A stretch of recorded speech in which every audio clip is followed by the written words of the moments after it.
4.5 বছৰ বিটিআৰত চৰকাৰ চলালোঁ। আমাৰ চৰকাৰত কি থাকি গ'ল, কি আৰু আমি ভাল কৰিব পাৰিলোঁ হয়। আমাৰ যেহেতু 2025 চনৰ ছেপ্টেম্বৰ মাহত প্ৰমোদ বড়ো ছাৰৰ নেতৃত্বত দ্বিতীয়বাৰৰ কাৰণে APPL চৰকাৰ আহি আছে। গতিকে আগন্তুক যে চৰকাৰ আমাৰ আহি আছে, এই চৰকাৰত আমি কি কৰিব পাৰোঁ আমাৰ সমাজৰ কাৰণে, বিভিন্ন জাতি জনগোষ্ঠীৰ কাৰণে, ইয়াৰ দিহা পৰামৰ্শ ল'বলৈ আমি প্ৰত্যেকটো জাতি জনগোষ্ঠীৰ বুদ্ধিজীৱীবিলাকৰ আমি মেল পাতিছোঁ। আমি গোসাগাঁও সাব ডিভিজনত আণ্ডাৰত যিমান জাতি জনগোষ্ঠী আছে, এই আদিবাসী সমাজে নহওক কিয়, কোচ ৰাজবংশী সমাজে নহওক কিয়, বেংগলী সমাজে নহওক কিয়, আমাৰ অসমীয়া বুদ্ধিজীৱীসকলক লৈ আজি আমি মাইনৰিটি মুছলিম কমিউনিটিৰ বুদ্ধিজীৱীবিলাকক লৈ এই অন্থাইবাৰী RMC হলত আমি বুদ্ধিজীৱীৰ মেল ইয়াতে পাতিছোঁ আৰু আমি তেখেতসকলৰ দিহা পৰামৰ্শ ইয়াতে আমি লৈছোঁ। গতিকে আমি বহুত আশাবাদী যে আমি গোসাইগাঁও বুলি নহয়, গোটেই বড়োলেণ্ডত আজি প্ৰত্যেকটো জাতি জনগোষ্ঠীয়ে যিহেতু শান্তিৰ ফলটো পাইছে, উন্নয়নৰ জয়যাত্ৰা দেখিছে ইয়াতে, আৰু জাতি জনগোষ্ঠীৰ মাজত মিলাপ্ৰীতি ঘূৰি আহিছে। এই সকলো দিশটো চাই পেলাই যে UPPL model of politics, UPPL model পলিটিক্সত য'ত শান্তি আছে, য'ত ন্যায় আছে, য'ত উন্নয়ন আছে, জাতি জনগোষ্ঠীৰ মাজত মিলা প্ৰীতি আছে আৰু সকলো যুৱক যুৱতীসকলৰ কাৰণে আগুৱাই যোৱাৰ কাৰণে এটা বাট আছে এই UPPL মডেল অফ পলিটিক্সত। সেইটোকে সকলোৱে আঁকোৱালি লৈছে আৰু আজি ইলেকশ্যন আহি আছে ছেপ্টেম্বৰ মাহত।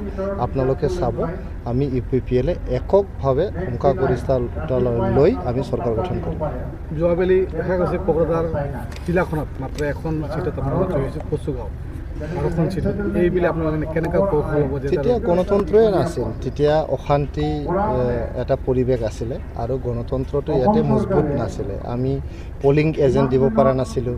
ক'ৰবাত পলিং এজেণ্ট হ'লে ৰাতিতে যাই পেলাই ধমকি দিয়ে, মাৰে পিটে।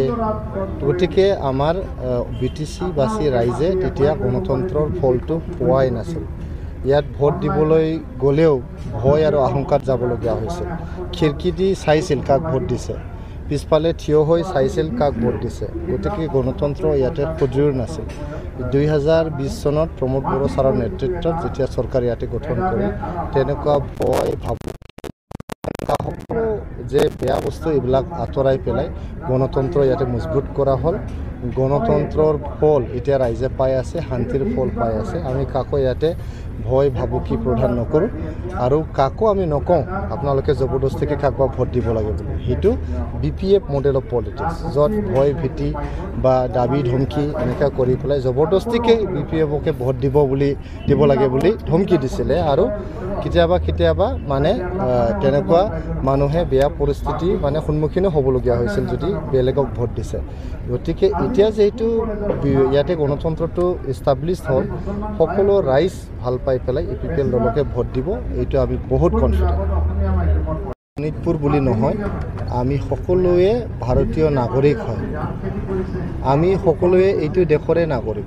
আমি ইয়াতে জন্মগ্ৰহণ কৰিছোঁ, ইয়াতে ডাঙৰ দীঘল কৰিছোঁ। বিশেষকৈ আজি যদি বড়ো জনগোষ্ঠীক শোণিতপুৰত উচ্ছেদ কৰিব বিচাৰিছে, বড়ো জনগোষ্ঠী আপোনালোকে সকলোৱে জানে যে ইয়াতে সভ্যতা আৰম্ভ কৰা জাতি হয়। অসমৰ ব্ৰহ্মপুত্ৰ ভেলীৰ যে সভ্যতা, এই সভ্যতাটো আৰম্ভ কৰিছে বড়ো জনগোষ্ঠীয়ে বা বড়ো জনগোষ্ঠীৰ নিচিনা আন খিলঞ্জীয়া জনগোষ্ঠীয়ে আৰম্ভ কৰিছে।